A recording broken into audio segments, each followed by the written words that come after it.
Yo, what is up guys? Ethan here back with another video, and today we return with college football predictions, as today we're going to be talking about the NC State Wolfpack. If you haven't already, hit that like and subscribe button, I would really appreciate it. Heading into this college football season, NC State has tons and tons of hype. Tons of people view this team as a potential playoff dark horse. We'll see in a minute if that will be the instance. But this NC State team, it's hard to ignore the amount of returning production they have. They are the 12th highest ranked team in returning starters for this upcoming season with 81%. That's ridiculous. They've returned 75% of the offensive production, which is 37th, which is like kind of above average. But the defense, 88% of their defense comes back, which is 6th in college football. Now, you may be saying, okay, that's really good, but how is this impactful? Going back to last season, NC State went 9-3, so they're returning a lot of production off a really good team. But the defense, they were number 14th in total defense last year, and returning 88% of those starters. That's ridiculous. NC State is bona fide to have a top 10, potentially a top 5 defense. Anything worse from a 14th position is going to be a massive disappointment for this Wolfpack team. And for this Wolfpack team, actually, if they don't make the ACC championship game, that's going to be a disappointment for them. And it's all going to be based on the defense. But before we get into the defense, let's start off with the offense. And the main guy under helm is quarterback Devin Leary. He's a redshirt junior coming back, and he's a great quarterback. The ACC is just stacked on top of stacked with top-tier quarterback talent, and Devin Leary is one of those top guys. He was phenomenal last season as he had 3,433 yards and 35 passing touchdowns with only 5 interceptions. I could be mistaken, but in 2020 his season was cut short due to injury, because I remember watching him and being a big fan. So I've always been a big fan of Devin Leary. I don't know if I actually said this vocally or not, but I've been saying for NC State, I'm a big fan of Zonovan Knight. I completely forgot he's part of the New York Jets now. So that's kind of a little bit of a disappointment, as you do lose your top 2 running backs now if you're NC State. Your starting running back this year will be Jordan Houston, as he does return for his junior year. Devin Leary is going to have to go crazy with this offense. The offensive line was really good last year, but you do lose your number 1 guy in Ikem Okongwu, as he was selected in the first round of the NFL draft. But overall, NC State always seems to find a way to have a quality offensive line. And looking on that left side of the line is just experience. So it's going to be a pretty experienced offensive line for NC State. The wide receiver core, you are without your number 1 wide receiver from last year, but you do return Devin Carter and Thayer Thomas, as they are both experienced guys. Daryl Jones is a graduate senior. Daryl Jones is a graduate transfer coming in from Maryland, so he's also going to be playing. And one of my guys I've been following for a few years now is Porter Rooks. He's bound to break out at some point, in my opinion, and I think this is going to be the year. Currently, he's slotted as like the number 4 wide receiver. And I would not even be surprised if by the end of the season, Rooks is that number 1 wide receiver. Because with this wide receiver core, there's just those 4 and Thomas, Carter, Jones, and Rooks. So they have a really good wide receiver core. And also with this offense, you have 2 tight ends in Cameron Walker and Trent Penix. But now let's get into the defense. The main guy is Drake Thomas. And if you told me, name an underrated college football player, one of the first players that will come to my mind for a defensive choice is going to be Drake Thomas. This man was an absolute monster last season. 99 total tackles, 6 sacks, and 3 interceptions.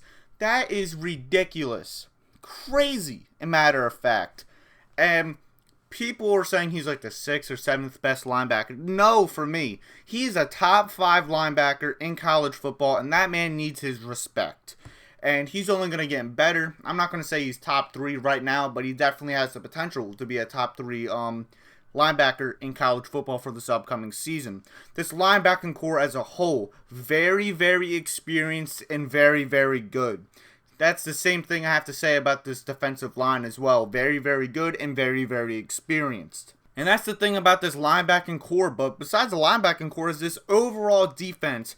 They're very, very good and very, very experienced. Like I said, they're number 6 in returning production of their starters on the defensive side of the ball. The defensive line, experienced. Linebacking core, experienced. This safety duo, experienced. The corners, experienced. Everything, experienced. And you know what wins you close football games? Experience. So if there's going to be a close game, NC State's going to be the team that you're going to want in that matchup. And now as you go into the schedule, there's only like 2 or 3 big time games for NC State this season, and the majority of those games are at home, which is a huge plus. Your first game is going to be at East Carolina, and I think this is actually going to be a very close game. I really like what Mike Houston is doing over there in Greenville for East Carolina. This is going to be a lot closer than people anticipate. People are just brushing off this game, saying, oh, it's going to be a quality, good game, but NC State's going to win. No, this is a trap game out the get-go, and this is really going to show how well NC State's going to be. If they lose this game, they're going to be like North Carolina last year. But if they dominate, that's going to be a really good sign when they get to that Clemson game in a few weeks. But I think it's going to be a close game, but a little end towards the 4th. NC State will pull away, and they will find a way to win. Next week, we're not going to waste any time. NC State wins. Your third game of the season, you host Texas Tech. And if this was in Lubbock, I would actually have the Red Raiders upsetting NC State. But this is in Raleigh. I think NC State's going to win with relatively ease, even though I'm a pretty big fan of that Joey McGuire offense. This could be a high-scoring game, but with the lack of experience with the Texas Tech offense and then that great experienced defense for NC State's going to have the favor in that one. NC State will win that game at home. The next game, another game we're not going to waste your time on, NC State wins. And then when you get to this Clemson game, man, oh man, this is going to be a thrilling game. But I think at the end of the day, Clemson's going to win this game. The coaching staff for Clemson, even though you did lose both Elliott and Venables, the coaching staff is still better at Clemson. And overall, I think the offense for NC State is gonna struggle a little bit in this one, as Clemson does have a top-tier defense, as you do return Brian Brossi and Miles Murphy. This is going to be a close, low-scoring game, but at the end of the day, I think Will Shipley in that offense is just going to do enough for the Tigers to barely pull away at home. Next game, you host Florida State.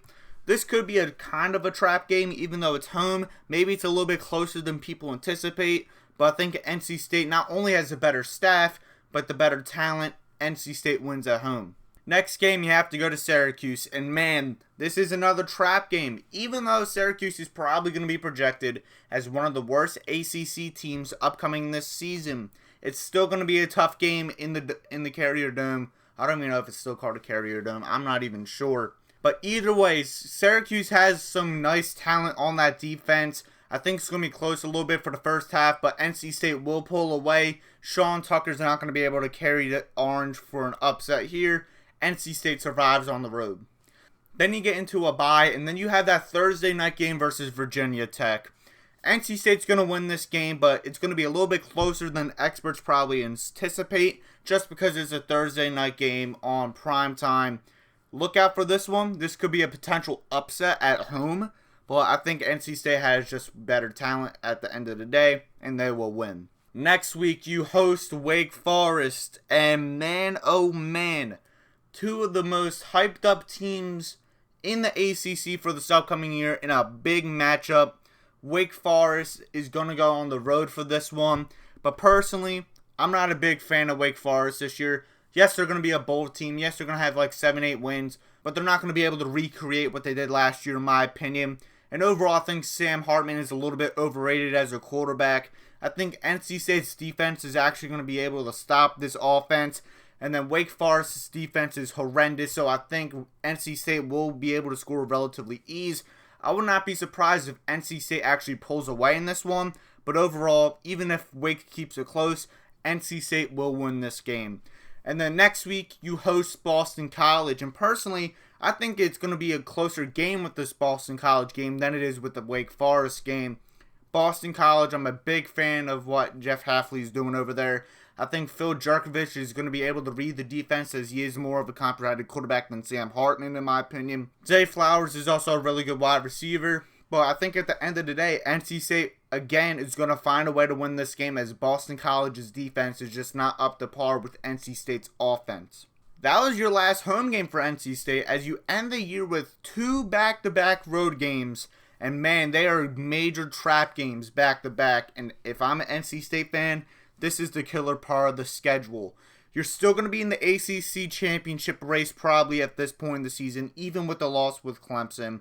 And man, you could even be in the college football playoff race depending on how other teams have favored. But that first game at Louisville, I have a few Louisville friends that are going to love this pick. I have the Louisville Cardinals upsetting NC State at home. This is just a massive traps game. This game was close last season, and it was at NC State. Louisville is a very underrated team this year in the ACC, and I think Malik Cunningham is just going to go off in this game. I understand NC State's defense is going to be really, really good, but looking at the schedule, you're not going to be facing a dual-threat quarterback like Malik Cunningham. He's going to maybe not pass the ball as well, but he's going to be able to run and make plays on his feet. Louisville overall with that run game is going to be really good. Close game either way, in my opinion, but I'm going to have Louisville in the upset. And that final game is that Friday game after Thanksgiving at North Carolina. And personally, I think after a loss at Louisville, I just can't see NC State at all on the schedule losing back-to-back games. This is going to be another close game for the Wolfpack. But the Wolfpack, unlike the week before, will find a way to win this game as NC State will win. And now with the schedule, I have NC State going 10-2 with losses at Clemson and at Louisville. If you look at a lot of NC State predictions, that is actually the prediction. You could go on the road and beat Louisville, but if that happens, I do think you will lose either at North Carolina, home versus Boston College, home versus Virginia Tech, at Syracuse, or maybe even at East Carolina. What is your prediction for the NC State Wolfpack this season? Like, share, subscribe, push notifications on so you don't miss any other of my predictions. And like always, have a good day. Peace out.